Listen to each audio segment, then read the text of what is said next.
Hello po, magandang umaga sa ating pong lahat. Tayo ay naririto po sa ating programang Letter from Our Lover. Ngayon pong umaga, ang topic na dadalhin ko pong muli sa inyong lahat mga kaibigan ay pinamagatan ko pong Rejoice in the midst of emptiness. Magalak sa gitna ng kasalatan, kakapusan sa pangailangan sa buhay. Ngayon nango ko po sa Habakuk chapter 3 verses 17 to 18. Ganito po ang sinasabi ng New Living Translation. Even though the fig trees have no blossoms, and there are no grapes on the vines, even though the olive crop fails and the fields lie empty and barren, even though the flax die in the fields and the cattle barns are empty. Verse 18, yet I will rejoice in the Lord, I will be joyful in the God of my salvation. Hallelujah. Ito naman pong sinasabi ng Tagalog, mabuting balita, Biblia.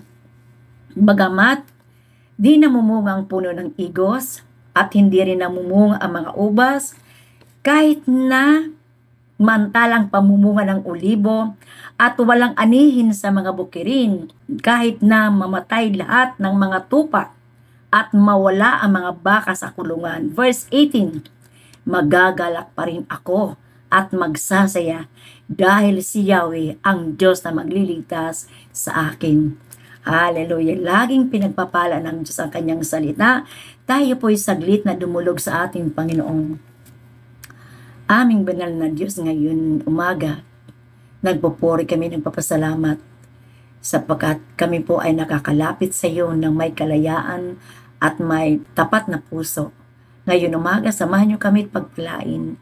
Kayo pong patuloy pong magbigay sa amin ng kaalaman upang maunawaan namin ang mensahe na nais mong iparating, ipahayag sa amin pong kalagitnaan. Gamitin niyo po ako ng malakasan para sa iyong mga anak. I-bless niyo po ang aming gawain, Panginoon. Ito po aming sama-samang pananalangin sa pangalan ni Jesus. Amen. Amen. Glory to God. Glory to Jesus. Habakuk lists all the evidence of emptiness, despair, and sorrow in his time. Biruin niyo po mga kaibigan, walang bunga ang puno ng igos, walang bunga ang mga ubas, na-delay ang pamumunga ng olibo, walang maani sa mga bukirin, namatay lahat ng mga tupa, nag-alpasan sa mga kwadra, ang mga baka, sa kulungan, as in walang wala. Walang pagkukunan ng kahit ano. Kasi walang maani, walang bunga sa bukirin, walang makain, at walang ulam, walang trabaho, as in zero balance ang buhay natin. Ano ang gagawin mo mga kaibigan kung ganito po ang iyong nakikita sa kapaligiran? Sabi nga po sa verse 18, di ba? Magagalak at magsasaya pa rin dahil may Diyos na magliligtas. Amen? Alam niyo pang iba, madi-discourage na, di ba? Kakapit sa patalim, makraos lang pati ang pamilya. Ang iba tatapusin ang buhay. Amen, para matapos ang problema. Pero mga kaibigan, nakaka-encourage po si Propeta Habakuk. Sabi niya, magagalak at magsasaya pa rin sa kabila ng kanyang nakikita sa kanyang kapaligiran.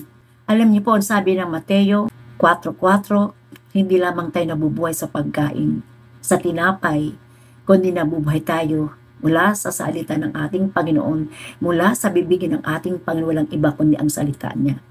So, magsasaya kahit walang pagkain, kahit walang laman ang palabigasan, hallelujah, walang laman ang refrigerator, walang ulam, nadiling sweldo ni tatay, nadili ang sweldo ng asawa o ng anak o kung sino man ang sumusuporta sa atin.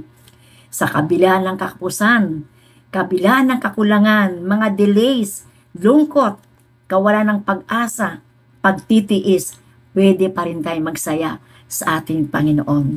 Praise the Lord. Bakit? Kasi mayroon tayong tagapagligtas sa kinilala sa ating buhay. Diyos na higit pa sa mga material, mga bagay sa mundong ito. Even if this world is totally empty, it is possible to still have joy because of Jesus. Ito po ang napakatindi mga kapatid. Kahit sa gitna ng kawalan, mayroon tayong Panginoong Hesus na nasa ating buhay. Look to Jesus because we have in Him a treasure far better, far greater, and far more wonderful than all the riches of the world. A God who guarantees us eternal life.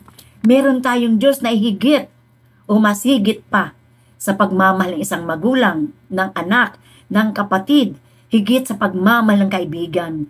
Kaya dapat mga kaibigan, dapat tayo magsaya. Kasing ating kaligayahan wala sa mga material, mga bagay, wala sa mga pagkain, inumin, damit, sa mga luho, wala social media, wala sa mga latest technology. Na kay Lord ang kaligayahan natin.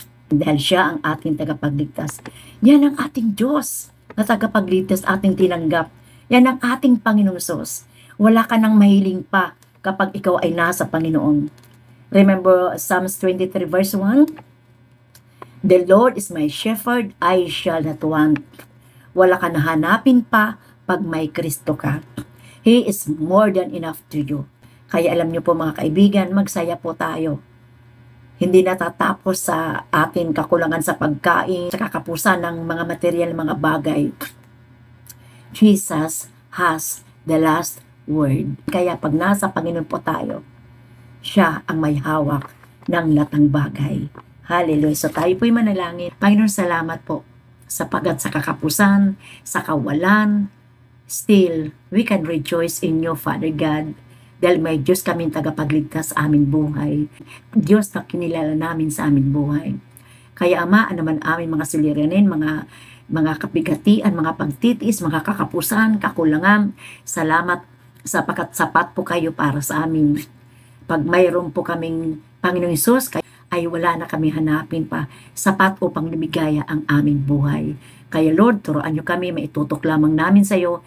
Huwag po namin ibalik ang aming mga kaisipan sa ang aming buhay sa mga material na mga bagay. Ituon po namin sa iyo sapagkat ikaw ang magpapasaya sa amin.